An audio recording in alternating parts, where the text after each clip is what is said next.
प्यारे बच्चों, एनसीईआरटी के इस न्यूमेरिकल को तो हम सोल्व करेंगे और इसी से मिलता जुलता एक न्यूमेरिकल आपको देंगे जिसे आप करेंगे खुद से सोल्व। तो चलिए फिर कॉपी और पेन निकाल लीजिए और सोल्व करते हैं आज के अपने इस प्यारे से इंपॉर्टेंट न्यूमेरिकल को। अब प्यारे बच्चों, यहां से आपको दो मान बताने हैं। सर कौन कौन से और किस किस के मान बताने हैं? देखो प्यारे बच्चों, एक तो यह है कि इस विलयन के लिए जल के वाष्प दाब को बताना है। बोले तो आपको पीएस को यहां से कैलकुलेट करना है, या प्यारे बच्चों वो आपको यहां पर आपको ये लिख के दिया है, इसके जगह आपको वो विलयन का वाष्प दाब लिखकर दे सकता है। तो जब भी आपको पीएस को ही कैलकुलेट करना है।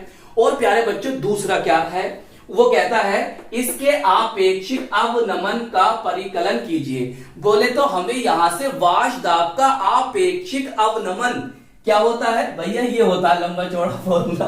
तो हमें वाष्प दाब का आपेक्षिक अवनमन कैलकुलेट करना है। तो हमें यहां से पीएस और वाष्प दाब का आपेक्षिक अवनमन को बताना है, इन दोनों के मान को बताना है। सर इन दोनों के मान को बताने के लिए हम यहां पर कौन सा फॉर्मूला लगाएंगे, कैसे हम इसे कैलकुलेट करेंगे? प्यारे बच्चों, हमने आपको राउल्ट का नियम पढ़ाया था। कौन सा वाला? हमने आपको पढ़ाया था राउल्ट का वाष्प दाब अवनमन नियम। याद आया क्या? कौन सा पढ़ाया था? राउल्ट का वाष्प दाब अवनमन नियम। उस नियम के आधार पर ही आप इस न्यूमेरिकल को सोल्व कर पाओगे। उसमें हम कौन सा फॉर्मूला लगाते थे, वो नियम क्या था, अभी आपको याद हो जाएगा। देखो जरा कैसे याद करोगे। इधर आओ जरा, इधर आओ, ध्यान समझो।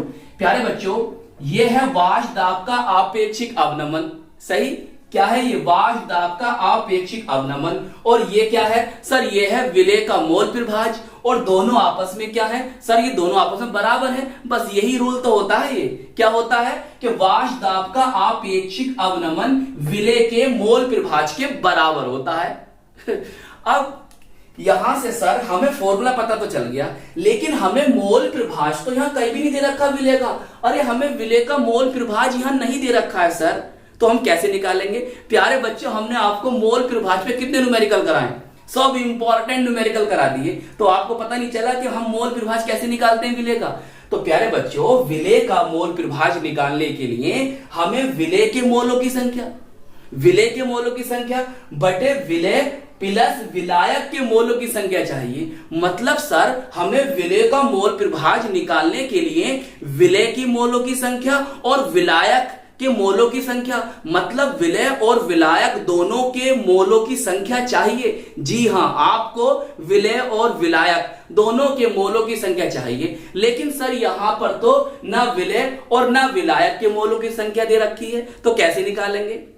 प्यारे बच्चों, विलेय और विलायक के मोलों की संख्या को निकालने के लिए जो जो वैल्यूज आपको चाहिए वो तो इसमें दे रखी हैं।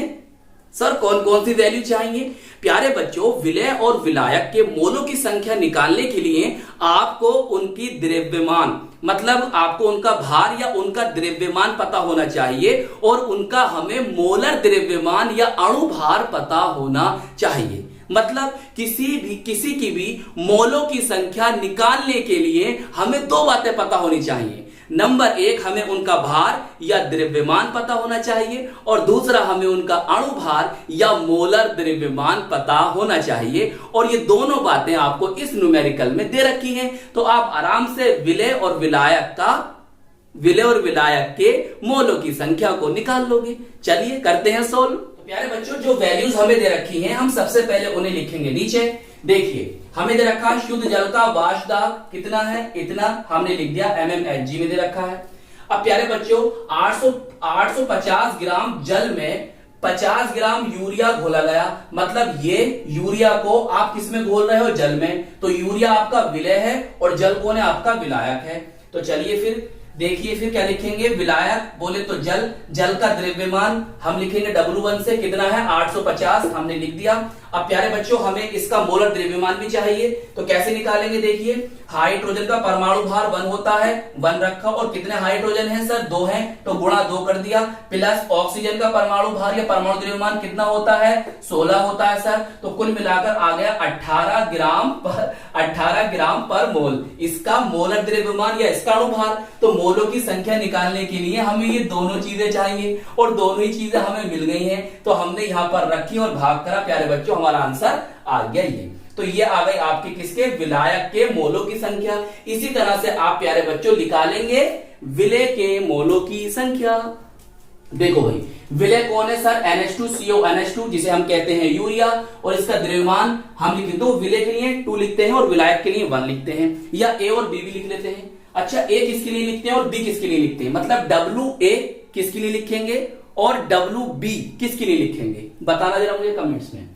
अच्छा, कितना दे रखा है सर, हमें दे रखा है 50 ग्राम। 50 ग्राम लिख दिया। इसका मोलर द्रव्यमान निकालो। देखो इसमें देखो नाइट्रोजन का परमाणु भार कितना होता है 14 लिख दिया, हाइड्रोजन कितना होता है 1 और है कितने 2, गुणा 2 कर देंगे, फिर प्लस करके आगे चलेंगे। कार्बन का परमाणु भार 12 लिख दिया, ऑक्सीजन का 16 प्लस करके लिख दिया, नाइट्रोजन का 14 हमने प्लस करके लिख दिया, हाइड्रोजन कितने हैं सर 2 हैं, तो गुणा 2 करेंगे और है कितना परमाणु भार लगभग होता है 1 कर दिया। अब सबको गुणा करोगे जोड़ोगे कितना आ जाएगा 60 ग्राम प्रति मोल, और इसके भी मोलों की संख्या हमने यहां से निकाल ली, इतनी आ गई। सही है, चलिए अब प्यारे बच्चों आपको ये सब वैल्यूज पता चल गई हैं, अब बस इसमें मान रखना है और आंसर को प्राप्त करना है।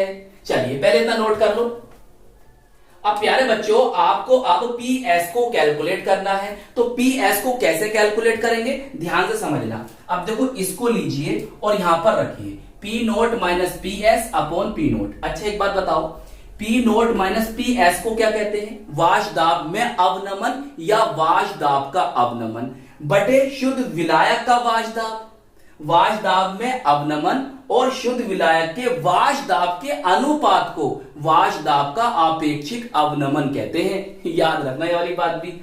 तो इस वाली बात में हमें ये तो पता है भाई, हमें शुद्ध जल का वाष्पदाब दे रखा है, कितना है इतना, तो बस इस वाले मान को यहां रखेंगे और इस टोटल का मान हमें पता चल चुका है इतना है। सही है, तो देखो इसका मान उठाकर हमने यहां पर रखा, जो यहां पर वही यहां पर यह आ गया, और इस टोटल का मान हमें पता ये है, समझ गए। तो हमने क्या करा, इसको इधर ले गए, आपस में गुणा कर दी, समझ गए। तो अब हमारी ये वाली बात बन गई। अब इन दोनों की जो गुणा करोगे तो प्यारे बच्चों इतना बनेगा, बन गया।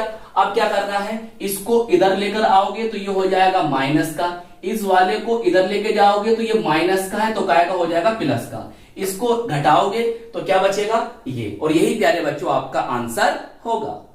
चलिए नोट कर लीजिए, आपका न्यूमेरिकल हो गया 16।